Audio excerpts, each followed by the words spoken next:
Good evening बच्चों। एक बहुत इंपॉर्टेंट टॉपिक लेके आपके सामने मैं फिर से हाजिर हूं और आज का टॉपिक है energy stored in a capacitor. एक कैपेसिटर में कितनी एनर्जी स्टोर्ड होती है। ओके तो मेरे प्यारे बच्चों, इसके डेरिवेशन के लिए मैंने एक डायग्राम पहले से बना के रखा है। ओके इस डायग्राम में क्या है, दो आइडेंटिकल शीट्स हैं। ओके यदि एक में प्लस क्यू का चार्ज है और एक में माइनस क्यू का चार्ज है, ठीक है, डायमेंशंस में मेरी शीट्स आइडेंटिकल हैं, एक में प्लस चार्ज है तो दूसरे में उतना ही क्या है, नेगेटिव चार्ज है, और उन दोनों को मैंने एक दूसरे से एकदम पास रखा हुआ है, एकदम पास रखा हुआ है, सच दैट ये एक दूसरे को टच तो नहीं कर रहे हैं लेकिन एकदम पास रखे हुए हैं। इसी चीज को मैंने यहां लिखा भी हुआ है कि initially the plates of a capacitor are very close to each other. जो हमारी पैरेलल प्लेट कैपेसिटर की जो प्लेट्स हैं वो एक दूसरे के एकदम पास रखी हुई हैं, इसीलिए मैंने सेपरेशन को लगभग जीरो माना है, लेकिन जीरो नहीं है, टच नहीं कर रहे हैं लेकिन एकदम पास रखे हुए हैं।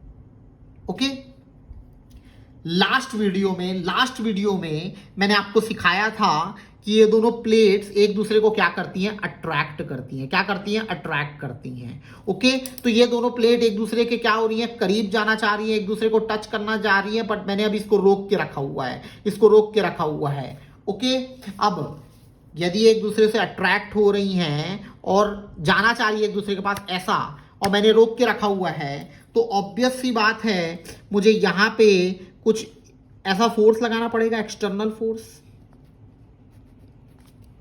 क्योंकि यदि मैं फोर्स नहीं लगाऊंगा तो अपने अट्रैक्टिव फोर्स के कारण इन लोग ऐसे चिपक जाएंगे। तो ताकि ये एक दूसरे से ऐसा ना चिपके, मैंने इस प्लेट में एक इस डायरेक्शन में एक्सटर्नल फोर्स लगाया है और इस प्लेट में इसके अपोजिट लगाएंगे।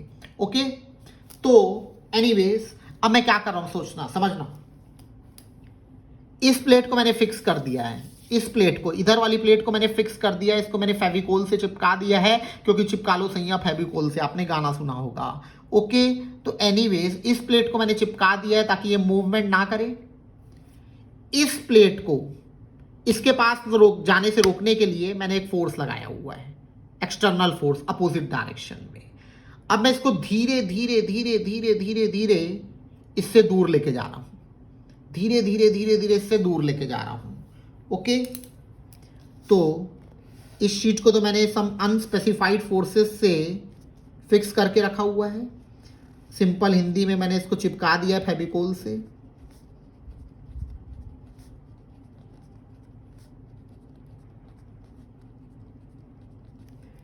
ये वाली शीट को मैं इससे दूर लेके गया हूं,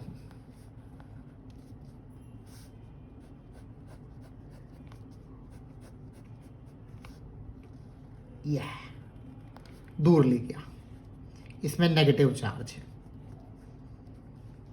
कितना दूर लेके गया हूं, तो लेट अस सपोज तब तक दूर लेके गया हूं जब तक दोनों के बीच का डिस्टेंस डी नहीं हो गया है। इसके लिए मुझे यहां पे एक्सटर्नल फोर्स इस डायरेक्शन में लगाना पड़ेगा।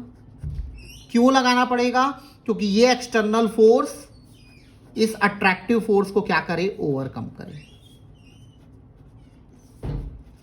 ओके और मैं कंडीशन लेके चल रहा हूं कि जब मैं इस शीट को इससे दूर लेके जा रहा हूं तो बिना एक्सेलरेट कराए क्या करा रहा हूं, दूर लेके जा रहा हूं। ओके तो एनीवेज जब इस शीट को मैं इस शीट से दूर लेके जा रहा हूं, मतलब इधर फोर्स लगा रहा हूं, तो उसके लिए मुझे कुछ ना कुछ वर्क करना पड़ेगा। तो let's calculate work done by external force, ठीक है, while pulling the negative sheet away from the positive sheet. Okay तो वर्क डन का फॉर्मूला हम जानते हैं क्या होता है, फोर्स डॉट डिस्प्लेसमेंट।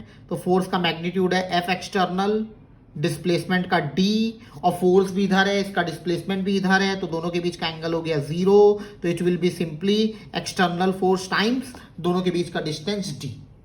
ओके अच्छा अब मैंने क्या मान के चला था इस डेरिवेशन के स्टार्टिंग में कि हम इस शीट को जब दूर लेके जा रहे हैं तो बिना एक्सेलरेट कराए दूर लेके जा रहे हैं, मतलब इसको कांस्टेंट वेलोसिटी के साथ मूव करा रहे हैं। यदि कांस्टेंट वेलोसिटी के साथ मूव करा रहे हैं तो इसका एक्सेलरेशन कितना है, 0 है। मतलब इन दोनों फोर्स का मैग्नीट्यूड क्या होगा, सेम होगा, और डायरेक्शन क्या होगा, अपोजिट होगा। तो एक्सटर्नल फोर्स की जगह, क्योंकि मैंने इसको बिना एक्सेलरेट कराए मूव कराया है, ओके, तो इस एक्सटर्नल फोर्स की जगह हम लोग इलेक्ट्रिक फोर्स का मैग्नीट्यूड लिख सकते हैं, जो लास्ट डेरिवेशन में मैंने बताया था होता है Q²/2A epsilon naught × D।